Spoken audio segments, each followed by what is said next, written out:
ನಮಸ್ಕಾರ ಸ್ನೇಹಿತರೆ, ಇವತ್ತು ನಾವು ನೋಡಿದ ರಾಮಾಯಣ 2025 ಟೀಸರ್ ಭಾರತೀಯ ಸಿನಿಮಾ ಇತಿಹಾಸದಲ್ಲಿ ಹೊಸ ಅಧ್ಯಾಯ ತೆರೆದಂತೆ ಇದೆ.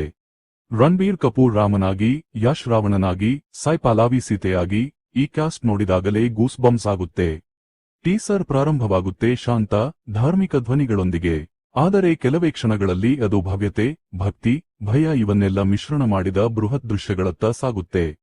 ರಾಯರ ರಾಮ ಅವತಾರ ಶುದ್ಧತೆ, ತಾಳ್ಮೆ ಮತ್ತು ಶಕ್ತಿಯ ಪ್ರತೀಕವಾಗಿ ಬರುತ್ತದೆ. ಆಸ ರಾವಣ ಲುಕ್ ಮೊದಲು ನೋಡಿದರೆ ದಂಗಾಗುತ್ತೆ. ಆ ಕಣ್ಣಿನ ಭಾವನೆ ಶಿರೋಮಣಿ ಪಾತ್ರವನ್ನ ಬಿಂಬಿಸುತ್ತದೆ. ಹ್ಯಾನ್ಸ್ ಜಿಮರ್ ಮತ್ತು ಎಆರ್ ರೆಹಮಾನ್ ಅವರ ಸಂಗೀತ ಈ ಟೀಸರ್ಗೆ ಜೀವ ತಂದುಕೊಡುತ್ತದೆ. ಬ್ಯಾಕ್ಗ್ರೌಂಡ್ ಸ್ಕೋರ್ ಕೂಡ ದೃಶ್ಯಗಳೊಂದಿಗೆ ಪರ್ಫೆಕ್ಟ್ಲಿ ಸಿಂಕ್ ಆಗಿದೆ.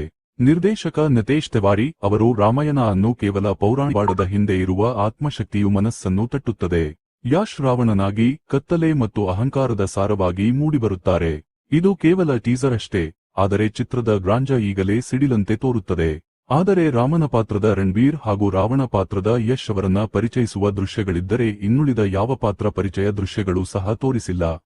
ರಾಮಾಯಣ ಟೀಸರ್ನಲ್ಲಿ ಆಧುನಿಕ ತಂತ್ರಜ್ಞಾನ ಮತ್ತು ಪೌರಾಣಿಕ ಕಥೆಯ ಸಂಗಮ ವಿದ್ವತ್ತಾಗಿ ನಡೆಯುತ್ತದೆ.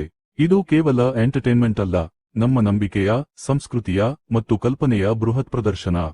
ಇದು ಸಿನಿಮಾ ಮಾತ್ರವಲ್ಲ, ಒಂದು ಅನುಭವ. ನೀವು ಈ ಟೀಸರ್ ನೋಡಿ ಏನೆನ್ನಿಸುತ್ತೆ? ರಣಬೀರ್, ಯಶ್ ಯಾರ ದೃಶ್ಯ ನಿಮಗೆ ಹೆಚ್ಚು ಇಷ್ಟವಾಯಿತು? ಕಾಮೆಂಟ್ನಲ್ಲಿ ಬರೆಯಿರಿ. ಇಷ್ಟ ಆದ್ರೆ ವಿಡಿಯೋ ಲೈಕ್ ಮಾಡಿ, ಸಬ್ಸ್ಕ್ರೈಬ್ ಮಾಡಿ. Ramayana the epic is coming this Diwali.